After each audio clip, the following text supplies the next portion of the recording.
It's Monday morning. Good morning. Today we're going to read Luke 11:24 through 36, kind of catch us up to my schedule.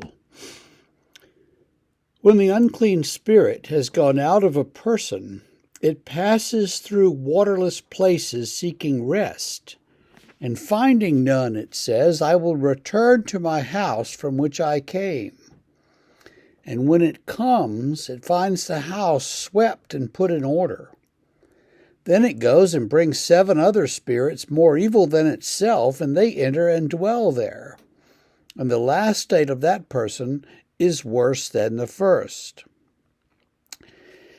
As he said these things, a woman in the crowd raised her voice and said, Blessed is the womb that bore you and the breasts at which you nursed. But Jesus said, Blessed rather are those who hear the word of God and keep it. When the crowds were increasing, he began to say, This generation is an evil generation. It seeks for a sign, but no sign will be given to it except for the sign of Jonah. For as Jonah became a sign to the people of Nineveh, so will the Son of Man be to this generation. The queen of the south will rise up at the judgment with the men of this generation and condemn them. For she came from the ends of the earth to hear the wisdom of Solomon, and behold, something greater than Solomon is here. The men of Nineveh will rise up at the judgment with this generation and condemn it, for they repented at the preaching of Jonah, and behold, something greater than Jonah is here. No one, after lighting a lamp, puts it in a cellar or under a basket, but on a stand, so that those who enter may see the light. Your eye is the lamp of the body.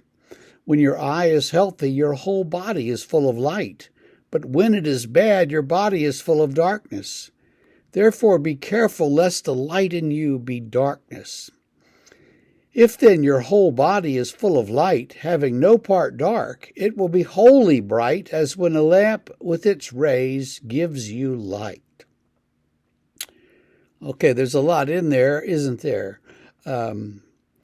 First he says that curious thing about unclean spirits, and they go out and they can't find anywhere to live, so they come back to the person they were cast out of, and they find that the person's mental health is pretty good, and they move back in and they bring 7 of their friends. I'm not really sure what he's talking about there, but that's okay. We can pass by that and leave it with a question mark.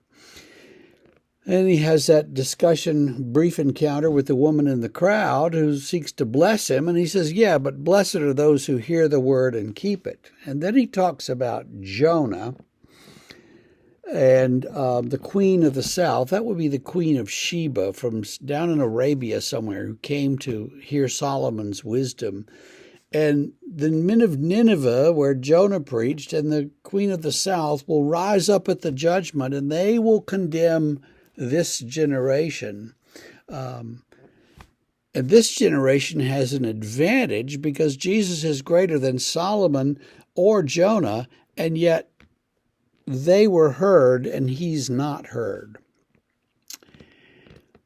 No one lights a lamp and puts it under a basket. Now that's pretty obvious, especially in the old days. Those days you had a little tiny thing shaped like this that held your oil, and you lit it, and it gave you light for a few minutes. It gave a little bit of light, but you didn't cover it up once you had it lit. You used it, you lit as many as you could so that you could light up a room or light up a place. And so Jesus compares that light that's not hidden to the light that's in us. And he says the eye is the lamp of the body, and that's got to be metaphorical. I think the ancients thought that eyes, we somehow saw because things shot out, something, our eyes shot out light or something. And that's not the way they work. They receive light. So if there's no light out there, they can't receive anything. But if there is, they can receive stuff. And so the biology of it doesn't make a lot of sense, but I think you can get the point. And the point is that if your eyes are full of darkness, if your body is got darkness in it, got evil in it, then your light is not going to shine so brightly, and you want your light to shine brightly. So those are all kind of hard sayings and kind of culturally bound to an ancient view that's we don't really believe anymore. So don't get all hung up on that stuff. Just say, you know what? I'm going to let my light shine as much as I can, and let the light of God shine through me to the people around me. That's all you can do. If you do that, good for you. Have a great day. Have a great week. We will see you tomorrow.